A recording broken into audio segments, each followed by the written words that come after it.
All right, everybody, welcome back to another Maui Athletics Live Fitness Q&A. We're going to be covering a bunch of good questions that we have today. And like just mentioned this off air to the group that was in here, but we've got so many questions that I just want to get right into it so we can get to as many as possible because we're going to, each time we're pushing a little bit out to the next week. But we're trying to get through as many as we possibly can. So if you have any questions and you want to throw them up, you can either put them in the chat itself, or you can speak up. Just remember that you are muted right now, unless you unmute yourself. So let's get started. How does nicotine affect muscle building? Just nicotine itself, ignoring the delivery systems such as, smoking, everything like that. Nicotine will still negatively impact muscle growth. It tends to hinder muscle protein synthesis. It increases muscle protein breakdown and potentially reduces appetite and nutrient intake. And that last part seems to be the most influential part of the entire situation, is that it's an appetite suppressant. And so if you're really trying to build lean muscle, not only is it causing the amount of protein that you're intaking to benefit you less, but then you're probably taking in less protein overall. So it's more of a struggle to get in an equal amount of protein. So it can be a difficult thing with nicotine. I know that people recommend it in a lot of instances where people are trying to lose body fat because of the appetite suppressing qualities. But every time we talk about this type of stuff, I mean, one of the things that we really like to emphasize is that we try to get people to value the muscle building part of the process as well. And that, what lean muscle brings to the equation. And I love that, the entire kind of consciousness in fitness and the social media and everything like that is really pushing lean muscle these days. But this is one of those areas where we can get kind of caught up with, oh, I want to lose, body fat as fast as possible and kind of trade off. And when you're losing body fat faster, you do increase the risks of losing more lean muscle. And it's harder to build lean muscle than it is to lose body fat for most people. So this is one of those things that I would be hesitant to recommend, on top of the fact that it's an addictive drug. And so we've got a bunch of potential negatives from it. And I would rather push somebody towards adjusting the way that the types of foods that you choose, the timing of that, and your mindset around hunger when losing body fat, rather than saying, hey, go to an addictive drug. It kind of seems a little bit counterproductive to me. So hopefully that gives a little bit of background information on that, and you can get some good insight into how this could be affecting you if you choose to use it significantly.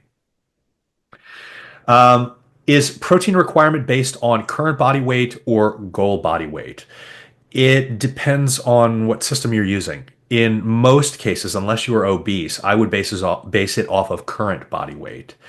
Goal body weight, we talked about this a little bit before. The problem with goal body weight is that it's an outcome-based measure rather than a habit-based measure, and outcome-based goals are problematic for a lot of reasons. One, you most likely don't know what your goal weight should be. You're probably going to look better, feel better, have it be more sustainable, 10 pounds heavier than what you think your goal weight is. So if you're undershooting your protein because you've chosen the wrong goal weight, I mean, that could be a problem in itself. And so choosing something like basing it off of current body weight is probably smarter for the large majority of people. If you are obese, obviously basing it off of current body weight is going to be way too much. And in that case, I recommend doing 1 gram of protein daily per centimeter of body height. I wish I could put it into freedom units, but it just doesn't work out easily that way. So we do centimeter of body height. That gives you a really good rough estimate. It may or may not be equated to what you think your goal weight is, but it gets rid of some of that error. And it allows you to focus on habits and goals that are productive. And we've talked about productive goal setting before, but just as a quick breakdown, when you're setting goals, outcome-based goals are not good things to set them at. Setting things as, I'm going to gain 25 pounds on my bench, or I'm going to lose 15 pounds. You can't control how much weight you lose. You can't control whether or not you gain 25 pounds in the bench press.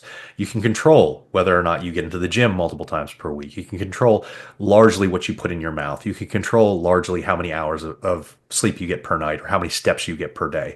So focus on habits and routines that you have in your daily life as your goal setting. You're going to be much more successful long term. Because if you set something like a goal weight, what you're going to find happening is one of two things. Either you're going to reach that goal weight and then you're going to lose that impetus that you had for progress over that entire time period. And you're either going to have to come up with a new goal or you're potentially going to flounder at that point. And either way, it's a lot of stress on you. It takes willpower, it takes kind of shifting mindset, and it's kind of difficult. Or you don't reach that goal and you feel like a failure. And either way, it raises those chances of potentially causing you to fall off long term. And so we want to keep people away from this type of outcome based goal setting because you have no control over it. And so if it doesn't happen, you don't really have a plan to be able to get back on track anyways. So this is one of those things that we kind of shift you away from that because it's going to help you long term. It's going to make it much more likely that you're going to be able to change this as a lifestyle rather than something that you do just to get ready for the summer. All right. Um, is it true microdosing GLP-1 helps decrease the risk of dementia and Alzheimer's? So I don't have a direct answer for this. And I don't have a direct answer for this because we haven't really gotten good data on this, but I did want to bring it up because this is being said a lot. And it's not necessarily indicated for these drugs yet. There are potential downsides to these drugs. And so if you're going to be using this for dementia or Alzheimer's, I would really have a very distinct conversation with your doctor to see what their recommendation is because it's going to be different based on the information that we have at the time. Right now, it doesn't seem like a good reason to start taking a drug that you would theoretically have to take for the rest of your life if you were using it under this context. So, quick answer for you there. Um, let's see. How to avoid lowering your basal metabolic rate or your NEAT, your non-exercise activity thermogenesis in a deficit. For those that are listening to us for the first time, non-exercise activity thermogenesis is a fancy word for all of the movement that you do throughout a day that is not dedicated exercise. So you're fidgeting, you're walking around, the energy that you expend at your job, all those different types of things add in. When you're in a calorie deficit, and you're losing weight, you cannot prevent the loss in BMR. A smaller version of you will have a lower BMR. You can offset it a little bit by building lean muscle, but that's going to largely just be dependent on how much body fat you lose and how much weight that you lose. So you don't do anything specific for that. To avoid lowering NEAT, you have to track it. And the best way to track it is using step count as a proxy. And so this is where you've seen Beth and I talk about the fact that we recommend as a general rule for most people to get about 8,000 steps per day. I think that she says 7,200, I say 8,000. 7,500 is 7,500. it's like the bottom of what I recommend. So we're both right around there. I mean, I say 8,000, she says 7,500. Um, but that's because that range gets you into moderate activity for a day. It's not high activity levels, it's not low activity levels. You can certainly do more for many people and have it be sustainable.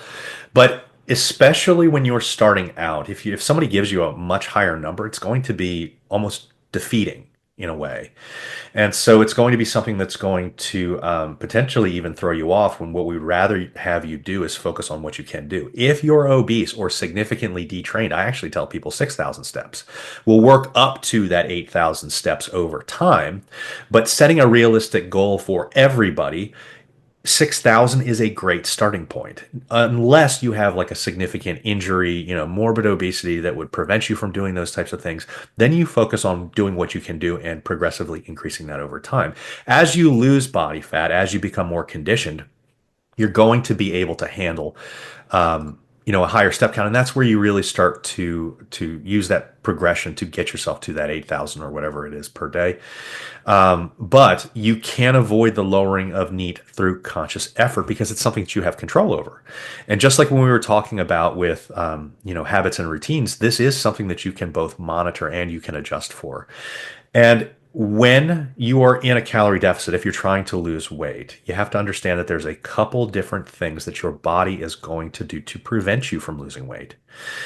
Your body thinks through evolution that we are still cavemen.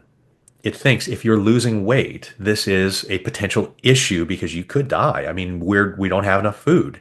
And so one of the things that it does is it lowers your NEAT levels. It makes you more sedentary.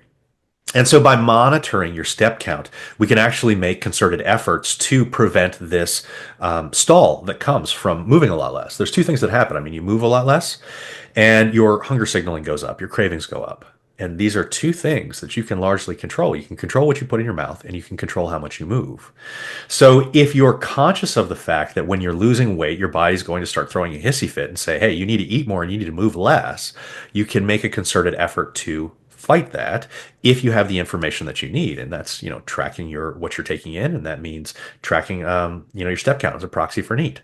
But knowing that this happens is that first step to being able to correct for it. And if you guys, are watching this type of thing, well, there you go. You've got that knowledge to be able to make this a lot easier for you and to be able to make adjustments based on what you can do each day. What is autophagy and what causes it? Autophagy is cellular recycling in the body. It's essentially getting rid of either dead or malformed cells, replacing it with good, healthy cells. It is happening 24/7. It is a big buzzword in health and fitness these days because everybody is trying to micromanage your ability to increase autophagy in an effort to increase longevity, health, all these different types of things, which it has never been shown to do in any manner. There has never been a study in humans where people are trying to intentionally micromanage autophagy that has shown benefits. It doesn't seem to happen. And so autophagy is technically happening 24/7. There is research in fasting that suggests that when a person is fasting, it can upregulate autophagy. But when you compare those fasting results to a similar continuous diet, you have similar levels of autophagy increase. So it's just the calorie deficit itself that is causing this. But we only seem to see health benefits in people that actually have excess body fat to lose to begin with. So people who are like normal weight or are leaner and are fasting, we're only technically seeing negatives. We're not really actually seeing any potential benefits. Now, we are seeing benefits, not from an autophagy sense with these fasting practices where people are doing these fasting things, trying to get autophagy benefits. We're seeing the benefits in things like cardiometabolic health, body composition, and all these other areas. But we're seeing it because it's people that have excess body fat to lose and they're losing the body fat. Now, you can do the same thing in a little bit of a longer time span with no negatives if you just do a standard continuous diet. And research has shown this when you equate the two, the benefits of the standard continuous diet are either equal or greater than these fasting practices. The reason being, if you're fasting for extended periods of time, what you're doing is you're lowering IGF-1, you're causing potential micronutrient imbalances, you're causing potential lean muscle loss, you're causing potential osteoporosis, all of these issues that come into play on top of the fact that you're lowering your ability to perform well in the gym. It doesn't add up to health long term. And so if you create a continuous diet that has the ability to lose body fat over time, you're going to do it in a way that doesn't cause the micronutrient deficiencies, that doesn't cause the losses in lean muscle mass, that doesn't cause the drops in performance in the gym. So long term, it's much better and probably more sustainable. Now, having said that, I always like to give the caveat because I actually use this with my nutrition clients as well. Something like a 16/8 intermittent fast can be used effectively in a fat loss scenario. It is not because of anything magic with autophagy. It's not because it gives you any specific benefits outside of the fact that it lowers your overall calorie intake for the day, and some people prefer to eat that way. So if you prefer to eat in a 16/8 intermittent style fast, that's perfectly fine and not unhealthy. If you're taking those fasts out to like 24 hours or longer because you think that it's going to provide these extra health benefits, well, then you're starting to get into that territory where it's going to be affecting, protein utilization, micronutrient absorption, the ability to have good gym sessions, and all those different types of negatives start to come into play. So we have to be conscious of what this can and can't do, and then we can use it as best as possible to help our situation, what we're trying to achieve. So for autophagy, trying to chase it doesn't make any sense. Your autophagy will handle itself if you focus on losing excess body fat, eating healthy. Exercise itself upregulates autophagy without any of the negatives, and realize that autophagy is happening 24/7 anyways, no matter who you are. If it didn't, you would die. So we have this thing going on. Yes, autophagy is a wonderful thing, but yes, your body largely regulates it itself. This is like trying to do things to make your liver cleanse toxins more when you don't have any problem with toxins. And so it's a micromanaging situation that people have gotten into because it's a big thing on podcasts that people kind of like to sell because it sounds neat and new and complicated and complicated sells. So don't be complicated. Lose the excess body fat. Get into the gym. Lift heavy. Sleep. Stress relief, and you'll be fine. Does eating before bed prevent growth hormone secretion? Yes, it does, but it doesn't matter. The reason that growth hormone is secreted at night when you haven't eaten anything is because your body releases growth hormone based on what your body needs.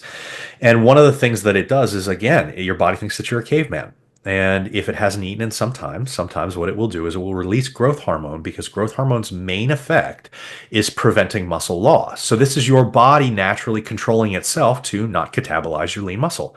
And if you're in a normal eating scenario where you're eating every day, you're not in a big risk for like losing significant amounts of lean muscle unless you're just massively underfeeding protein or massively underfeeding calories. And so having a little bit of an upregulation of growth hormone each night, maybe because you don't like eating right before bed, which is perfectly fine and a preference, it's not a net negative or benefit. It's just it keeps kind of keeps you level. So these people that also try to micromanage growth hormone, you're not actually giving yourself any benefits.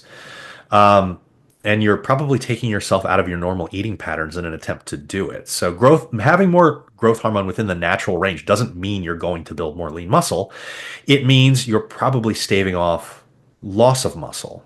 So, trying to get more muscle by not fueling yourself really makes no sense. And your body's trying to fight against what you're doing. So if that makes a little bit of sense, it's trying to prevent you from being stupid, essentially. Does it matter if the creatine that I purchase is micronized? From an effects standpoint, from like an ergogenic or performance enhancing standpoint, no, it doesn't. The benefits of micronized are that it will clump less when you're mixing it in like a glass of water. And for some people, it is a little bit better from a GI perspective. So for those of you who have issues taking in some creatine because it gives you GI distress, micronized may help. You can either do micronized or a combination of micronized and splitting up your dosing. So say if you're trying to get 5 grams a day or whatever it is, 2.5 in the morning, 2.5 in the evening. It's a good way to allow yourself to have some GI benefits without the issues and still get all of the benefits from creatine itself.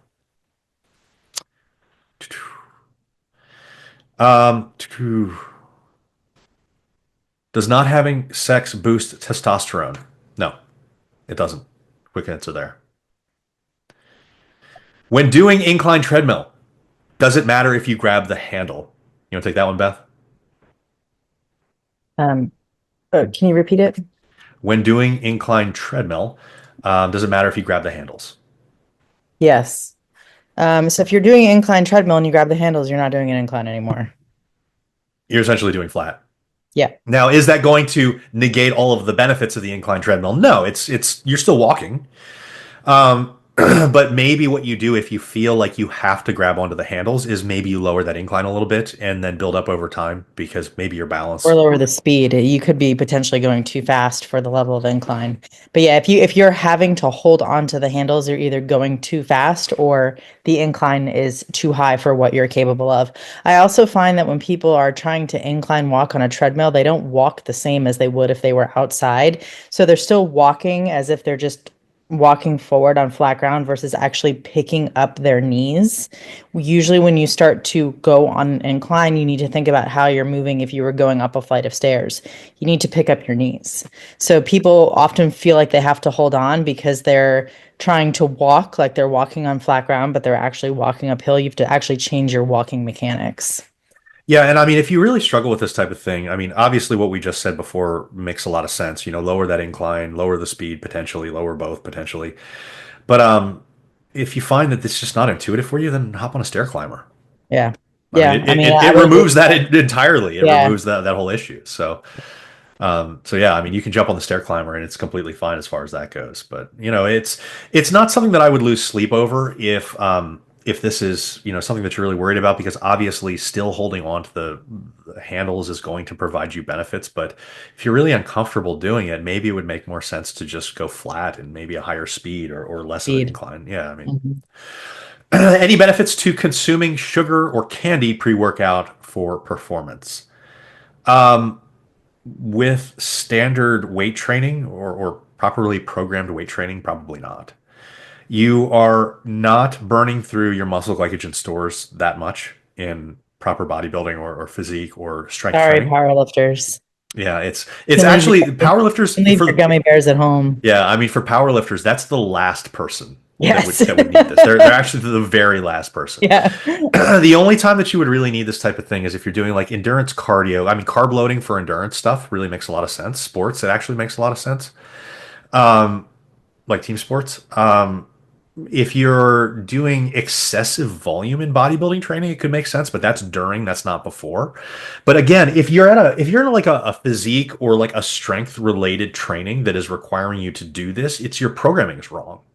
And so there are situations where this could benefit somebody, but it's making up for bad programming rather than adjusting the programming to have less volume, more intensity within that volume, and then just moving forward. Now, there having said that, it's not a muscle glycogen thing, so having candy or sugar specifically is not needed.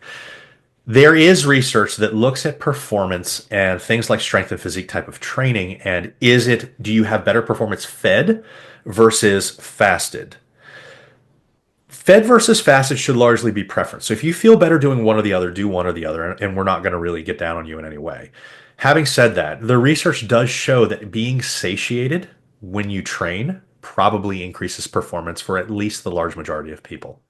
That doesn't mean that you have to have protein or that you have to have carbs or that you have to have fats. It means any of these things work. It's the satiation response rather than specific calories or a specific macronutrient.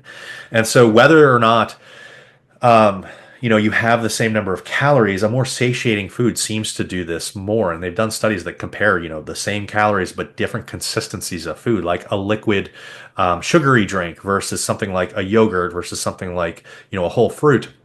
The more satiating the food is, the better the performance seems to be. And maybe that's just because people feel a little bit better with food in their stomach. If you don't want to have food, that's perfectly fine too. Just be conscious of the fact that if you're trying to make this decision and it's a wash either way, you should probably have something. But it doesn't have to be specifically like sugar or candy or anything like that. I mean, that's a big thing that comes about on social media where they sell gummy bears or they sell gummy worms. But I think it's just an excuse to eat gummy bears.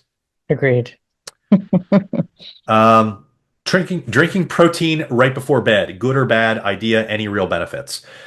There is, if you are not getting in your total daily protein intake, it's a benefit because you're getting more protein. If you are getting in your total daily protein intake, it doesn't increase anything. There's no extra benefit to it.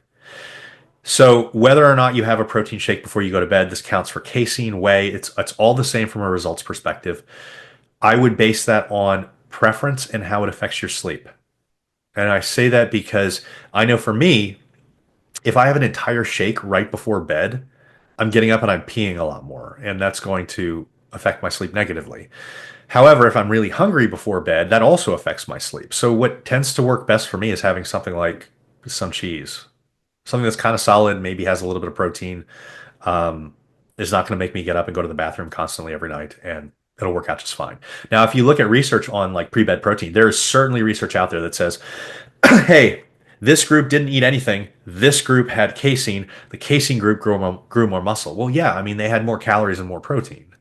But when you equate protein throughout the day to this serving at night, there's no difference in the results. And so there's a lot of people that have been misinterpreting this, and I know for people that watch Rhonda Patrick, she hasn't gotten down the nuance on this either. She tends to tell people that they need to have something before bed, and she bases it off of those studies that compare a non-caloric, non-protein equated control to protein. And so yeah, I mean, protein and calories will cause you to build muscle. So just but when you look at the studies that actually look at that nuance, we see a wash. And so if anybody would like any of those, certainly post up in Mighty Networks, and I can provide this for you. Um, is turmeric worth supplementing with? So turmeric or curcumin is has a lot of promise in a lot of different areas. I mean, joint health, antioxidant status, brain health, cardiovascular health. We certainly can use better data on it. The problem with curcumin is that it has dog shit oral bioavailability. It taking it in pill form, you don't absorb any of it. And so one of the issues that people have had with it is, okay, well, there's the potential for real benefits from this thing. How do we make it so people actually benefit from it? And so the manufacturers have come out with a whole bunch of different attempts to increase the oral bioavailability. They'll change the structure a little bit of it, a little bit, so it can pass through your stomach without being completely degraded, and then actually make it to your intestines to be absorbed. Um, the very base form of this is they'll just add piperin to it. I don't think that this is a really good solution to increase absorption, but there are some forms of it that are potential for really good benefits, but we just don't know yet because the funding for the research for these things is very sparse. Because the only person that's going to fund this stuff are the people that actually make that customized, patented form of the product. So there's like curcumin, theracurmin, Win. There's a number after it, but they're all different customized versions of this. I think theracurmin is probably the most viable one right now, but this could change depending on what more research looks like. Is it something that's worth supplementing? It's not a base supplement that I would recommend if you want some extra cardiovascular health or something like that. And you have, expendable income. It could be worth supplementing, but I would go for something like a theracurmin, not a curcumin or a curcumin or a turmeric. If you're going for a straight turmeric or curcumin, you're probably wasting your money. Any concerns about female Viagra? Female Viagra has very little backing for it working. I mean, it was something like it would increase sexual encounters per month by like 6% or something like that. And it has some very real downsides like GI distress and some other things. So it's probably not the best use of um, prescription. I think that Beth, you have talked about before, this is where female testosterone replacement therapy might be a good use. In postmenopausal women only. Okay. So it is currently only testosterone is currently only clinically indicated if you are postmenopausal, have no libido, and have exhausted all other means to increase libido. So typically, what they'll do first is give you a vaginal estrogen. And that's usually sort of the first line of defense for this kind of thing. But testosterone, you got to be really careful, and it's not for perimenopausal women or for women who are still having a period. Okay. Good. Get some get some nuance there. So Jen asked, "What is best for inflammation?" One, my first question anytime somebody asks something like this is, why do you think that you need to treat inflammation? Is it just something that you were told that you needed to treat? Yes, I have mild inflammation and other disorders that I need to work on. Is this what test was done to identify whether you have inflammation or not? High HSCRP. Okay. Um, yeah, I mean that just it's certain things, biopsies showing mild inflammation, things like that. Okay. And I just it's important for me to keep it down. Yeah, so I mean, the best thing that you can possibly do for inflammation is eat more fruits and vegetables and lose excess body fat. I mean, these are the And these are I'm the two main trying. things. Yeah, and sleep, really. Trying to treat inflammation, unless there's pathology involved, in which case, a primary care physician should be providing some suggestions for treating that inflammation. Minor elevations in CRP are pretty standard in life, and that's usually just due to the lifestyle that we lead these days. But if you're eating fruits and veggies, if you're trying to sleep and stress relieve, these are the number one things that you should be doing. From an inflammation standpoint, the reason that I asked that question was not to put you on the spot, but people will say that, and then they'll say, okay, well, I was, my knees hurt or something like that. And so maybe for specific forms of inflammation where you have it there could be an answer. But for generalized inflammation, it's lifestyle and habits that tend to treat those more than anything else. And the problem with going out of your way to say, okay, well, I'm going to take every supplement possible to lower inflammation is that you actually end up impairing your ability to get rid of that low grade inflammation forever, because too many anti-inflammatories is also a problem. And we can get into that with heavy supplementation, and so people will end up in those ranges of causing more problems, chasing down this I need to lower my inflammation, thinking that that's always a good thing. And so unfortunately there's that balance between the two. And if there's no inherent pathology involved, then I would focus more on, can I get more fruits and veggies in my life, and can I get more lean proteins? I mean, inflammation from foods, typically foods themselves are not inflammatory in nature. Even sugar is not inflammatory. Food is inflammatory when it creates a calorie surplus that causes excess body fat gain, because having body fat, excess body fat, is inflammatory. It creates pro-inflammatory cytokines. And so it kind of blows people's minds a lot of the time, because I'll get questions quite often of, okay, well, what diet should I do to lower my inflammation? Because, I'm cutting out all this sugar and all this different type of stuff. And a lot of times people get afraid to eat fruit because there's sugar in it, and sugar causes inflammation. But sugar itself is not inflammatory inherently. And so the real answer is, it keeps going back to, do you have excess body fat to lose? Have you had something in your life happen that is causing this inflammation, and addressing root causes? But then otherwise, not stressing yourself out over it, because that stress is going to cause more inflammation than, just trying to do what you can do. And so I don't want to dismiss this question, or dismiss a concern that you have, but I do want to point out that sometimes you're doing the best that you can do, and giving yourself a little bit of grace can be a very good thing. And so yeah, that eating the rainbow is a really good answer here, because that can be beneficial for people. Can I combine strength and power training with hypertrophy at the same time as martial arts training? So the answer is yes. You can combine all of these different things together. When you combine a lot of different modalities and the different sports and everything like that, you're not going to progress in each individual one as good as you would if you were focusing on that specific sport or goal.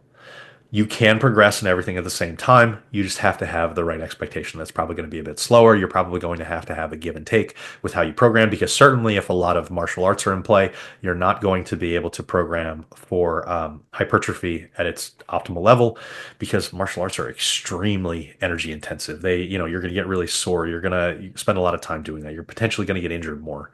So you can certainly do all of it, but you're going to have to balance that a little bit better. I finally thinned out. Now, how do I build lean muscle?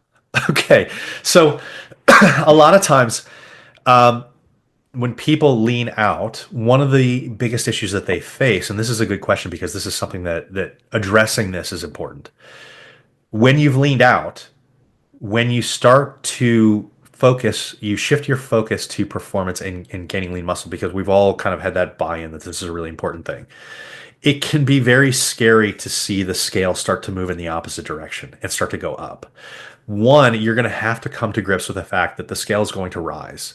And it's going to rise because you're no longer going to be in a calorie deficit. You're going to start adding calories back in to help build that lean muscle, which means that your muscle glycogen stores are going to fill. You're going to bring in a little bit more water. You're going to have more food weight in your system. So initially, you're going to have a big bump up in weight. I mean, you could jump 5 or 7 pounds in a week when you first start switching to building lean muscle. And that's okay. It's not body fat. It is your body filling up with fuel that you need. So when people ask, how do I build lean muscle? The training between losing body fat and building lean muscle is largely the same. You do the same things from a training perspective. You change your nutrition, and you change your expectations and your signs of progress. You change what you're focusing on. Whereas when you're leaning out, you can easily focus a lot of times on, what's the scale doing? Am I losing weight every week, or every 2 weeks? am I seeing differences in the mirror to where when you switch to building lean muscle, you're going to likely focus more on how is my performance increasing over time, because those changes in lean muscle tend to take so long that you're not going to see it readily in progress photos week to week. You're not going to see it readily in the mirror. So switching that mentality of, okay, I can see these objective measures of progress on the scale to, okay, well, maybe the thing that I really start to focus on is progressive overload. Seeing that weight increased or seeing those reps increased over time as my sign of success. Because if you're trying to build lean muscle, assuming that you are continuously building on, the load that you lift, the volume that you lift, in these types of things, your lean muscle is going to come with you. There's no way that you can continue to build on the amount of weight that you lift and lean muscle doesn't build. There's an initial 4, 6, 8 week period that there are those neural adaptations when you're starting a new exercise that, yes, it's going to increase without lean muscle building. But over time, those stall out. You essentially maximize the neurological component. And then the only thing that will continue to allow you to get stronger and stronger is improvements to the morphological component, which means building the actual lean muscle. So focus on performance, and you're going to have a much easier time moving forward. Why do some people have naturally very high metabolisms? This is a good question, and it's probably a misunderstanding of what we're seeing when we say that somebody has a really high metabolism.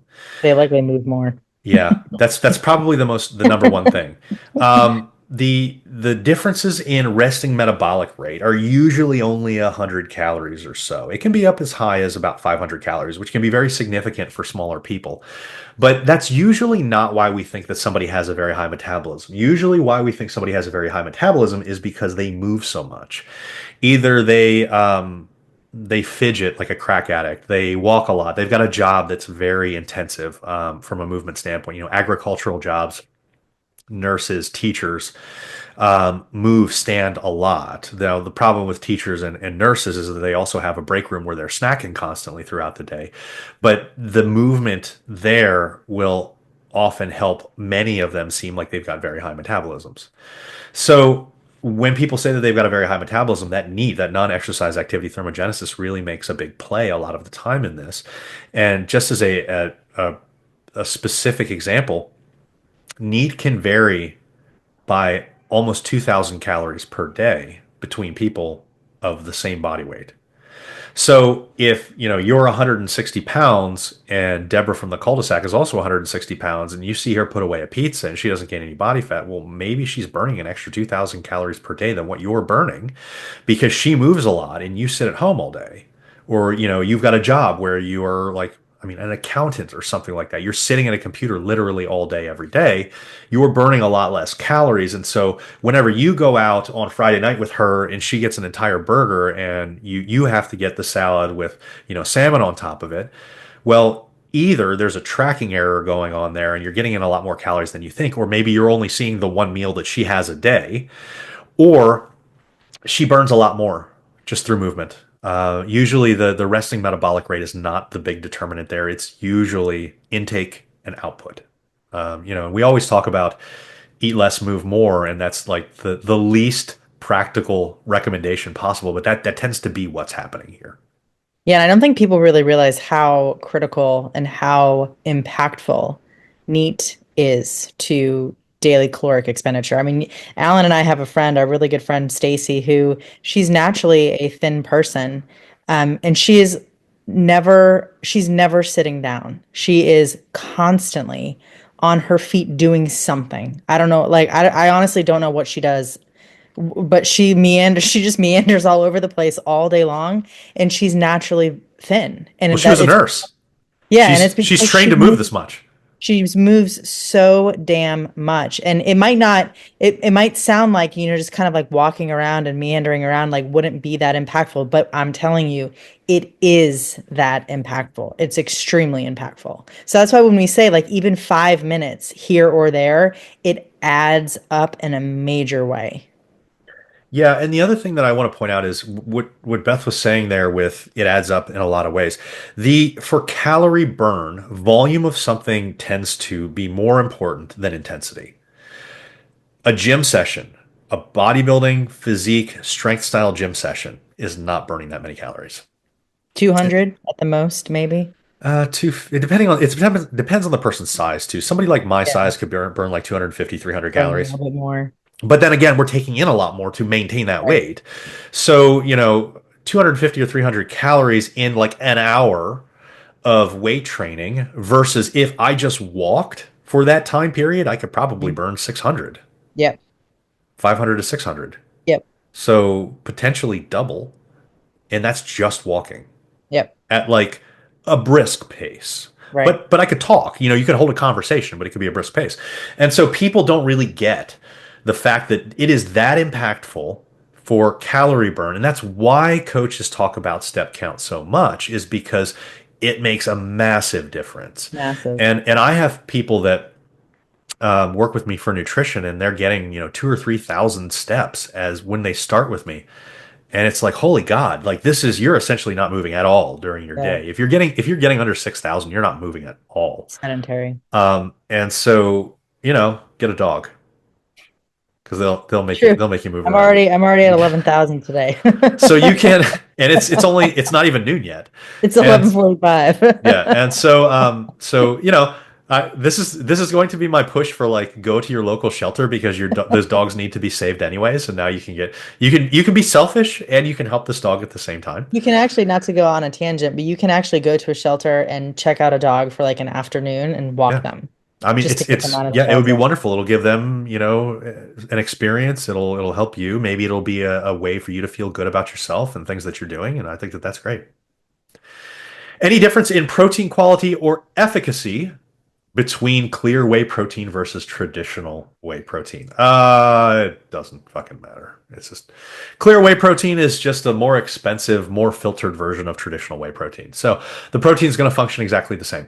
Then the question becomes, do you like the taste? Do you like the consistency? Do you like how it mixes? Do you like the macros? Do you like the price? And so those different types of things are going to adjust whether or not you buy something rather than is the protein different. Because if you've got a whey protein concentrate versus isolate versus clear protein versus hydrolysate, they're identical from a gram per gram protein perspective. So that's not even a question. Then you focus on, okay, well, if that doesn't matter, then what does? And that's where you make your choice based off of all those other things that I mentioned. Any difference in nutrients in grass fed versus grain fed? Did I answer this last week? It sounds familiar. Okay. Quick answer: no. There's no differences. Somebody's going to be like, Alan, you're wrong. There's 500% more omega-3 in grass fed versus grain fed, but 500% of nothing is nothing. So that's the answer. There's no difference.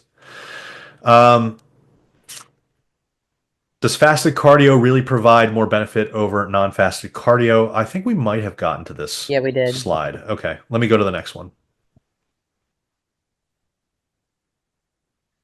All right. What's your view on the 3% surplus study? This is actually a good question and probably needs some background information because people are going to say, what the hell is the 3% surplus study? So, when we were talking earlier about how to build lean muscle, one of the things that I said was you're probably going to have to add calories in. The reality is, when we look at all of the information that we have on building lean muscle, you can build lean muscle in a deficit if you are brand new to training, if you are on steroids, if you're obese, or if you're coming back from a long layoff for whatever reason and you used to have more muscle, you can build in a deficit rather well. The more experienced that you become, the leaner that you become, the less of a chance that you're going to be able to build lean muscle in a deficit. And so the more experienced you become, the more that you're going to have to say, okay, well, I probably need to have some calories in my life. I mean, not only is that good from a hormone perspective, but it's good from a lean muscle building perspective. Now, this past year and a half, two studies came out, one by Helms and colleagues, and I can't remember the difference between the two, if his was a 3% study or if it was the other one by Helms and colleagues and one by another group. And they looked at, I'm pretty sure that Helms looked at as maintenance, a 5% surplus and a 10% surplus. And I think that this is the other study that looked at a 3% surplus and a 9% surplus. And what both studies found was that the small surplus yielded the same muscle building benefits as the large surplus. That's what the study conclusions say. However, that's not actually what the studies say. If you read the methodology in the studies, both of them had like massive problems. They both had these people that were massively under training. They took people that were trained and then they like cut their volume in half and then they threw them into the gym over this, 12-week period or whatever it was. And they're like, okay, we'll go work out. Well, if you're doing a lot less than what you're typically used to doing, and it's not within the range of optimal for growth, you're probably not going to grow very much, whether or not your calories are really high or lower, because you're not doing enough to stimulate growth.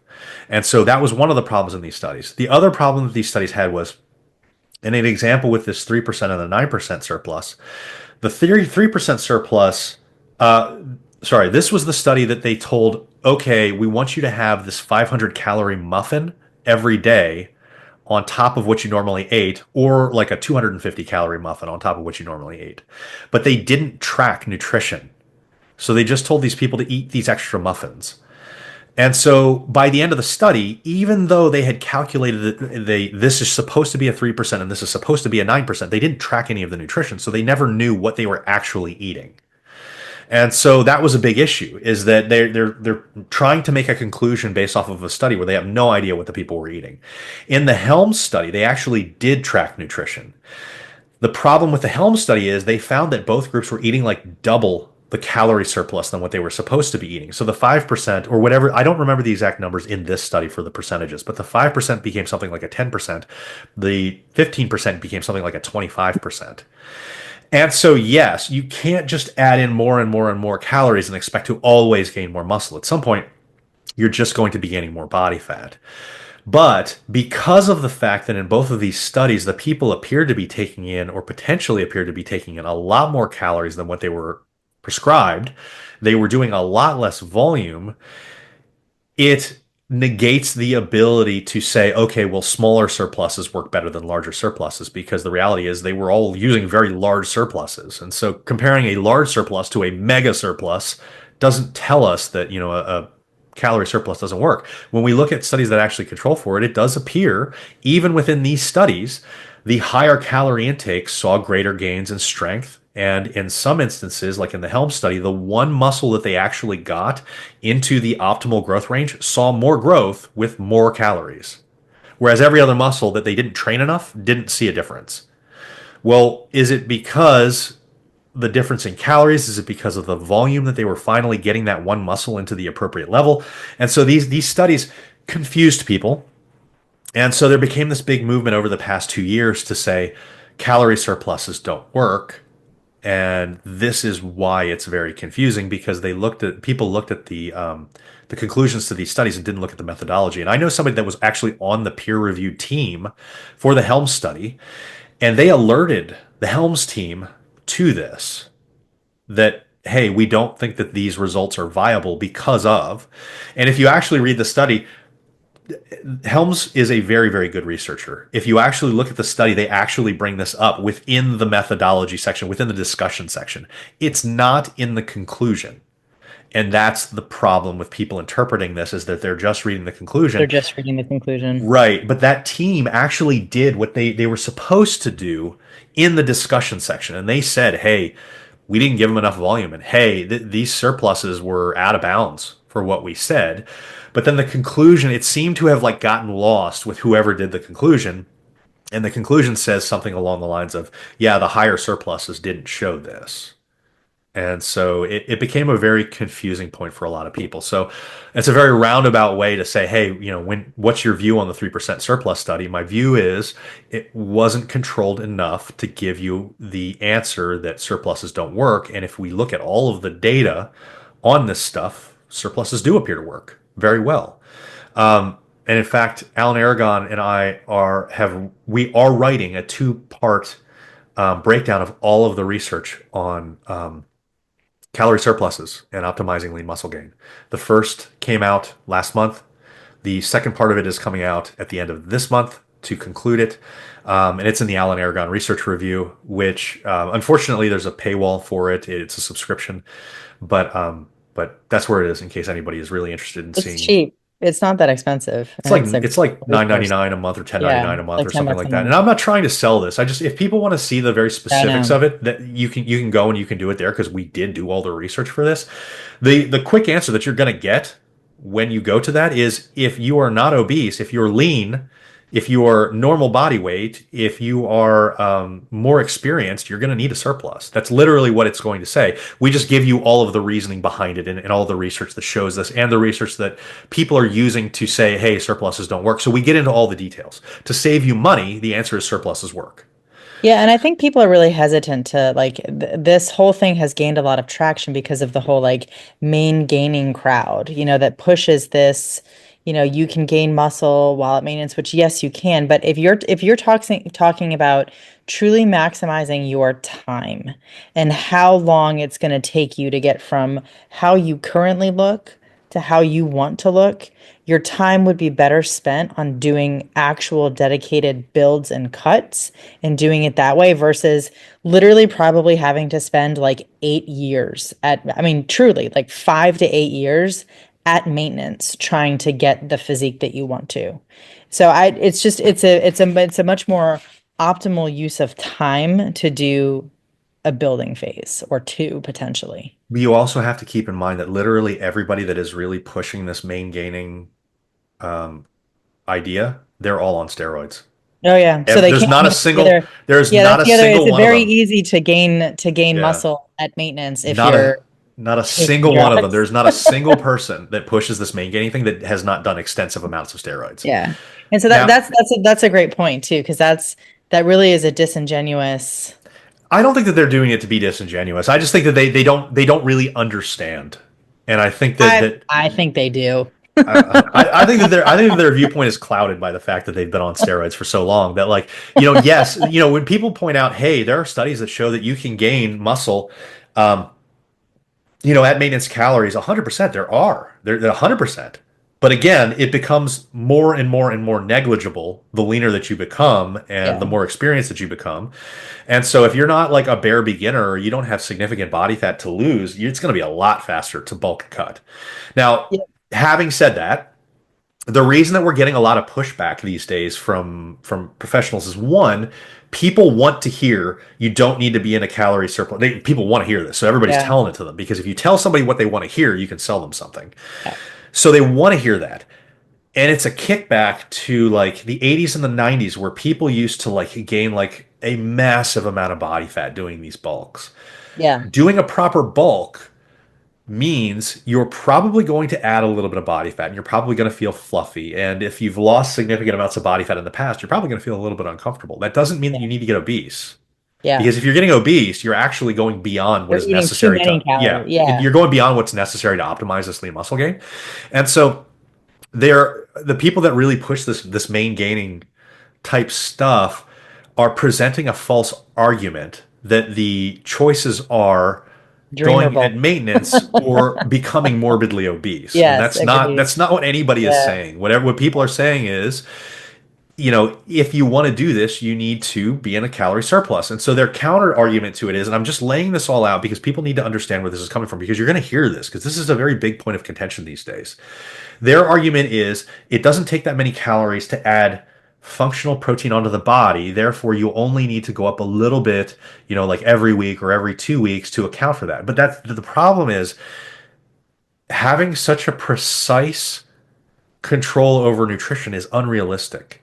You're never going to be able to identify if you're 100 calories above maintenance. It's impossible because there's an inherent error in your tracking anyways.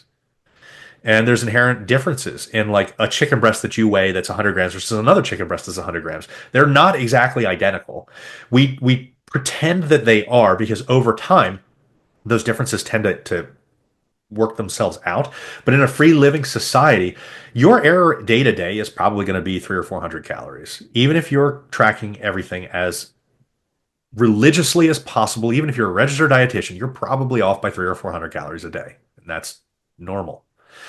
So these people that are like, "We'll just stay at like 150 calories above maintenance," it's you're probably going to spin your wheels a lot. You're probably going to spend a lot of extra time getting to your ultimate goal because you cannot control that. And so yeah, I mean, again, this is if you really want to see the specifics to this, get the Alan Aragon research review. I've written the entire thing up with him, and it shows all of this stuff and the practical issues with the idea of main gaining. Not that you can't do it, but if you're going to do it, you need to be ultra patient. It's going to take years and years to be able to get to like the ultimate goal physique that you have in your mind. Or you go into, and we call them builds and cuts because people don't like the term bulk. But it's the same thing. I mean, if you're doing a build correctly, you are intentionally maximizing your muscle mass and minimizing the fat gain. That doesn't mean that you're preventing fat gain because that's impossible. You're minimizing the fat gain. Now, this is going to be different per person and what you're comfortable with. But if you are less comfortable with putting on more body fat, then you are saying, I'm more comfortable with gaining muscle less quickly, and I'm okay with it taking a lot longer. And that's okay, as long as you understand that main gaining is not maximizing lean muscle building. It's just not, and it never has been. But people love the idea of, okay, well, now I can gain as much muscle as I possibly want, and I don't have to gain any body fat. It doesn't work.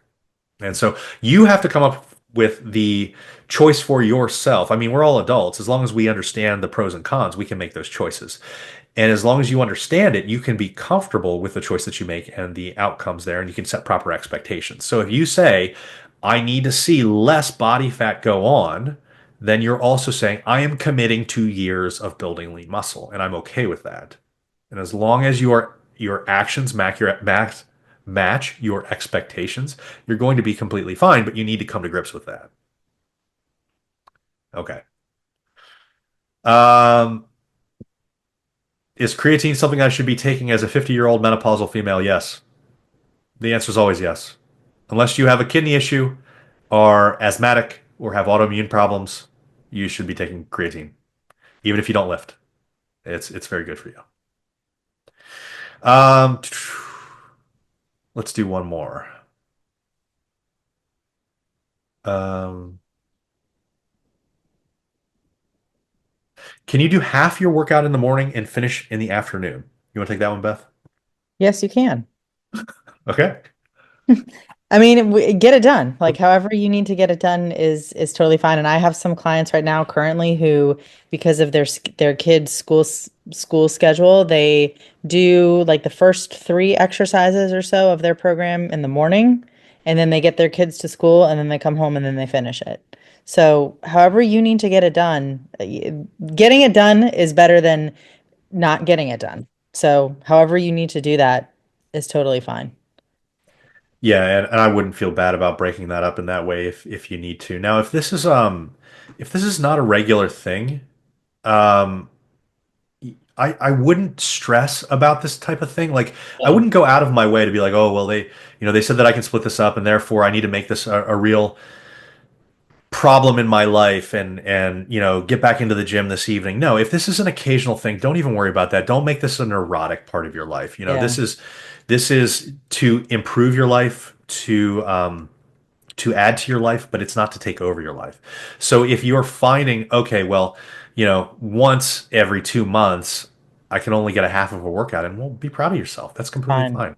Yeah, I mean, do the best that you can do. Don't stress over this type of thing, and you're going to be completely fine as far as that goes. So I wanted to emphasize that because I want people to be less neurotic about things around fitness, nutrition, all those different types of things. And that's why when Beth and I talk about this stuff, we really try to focus on if we're filling a basket, focus on filling it with big rocks, not the small rocks.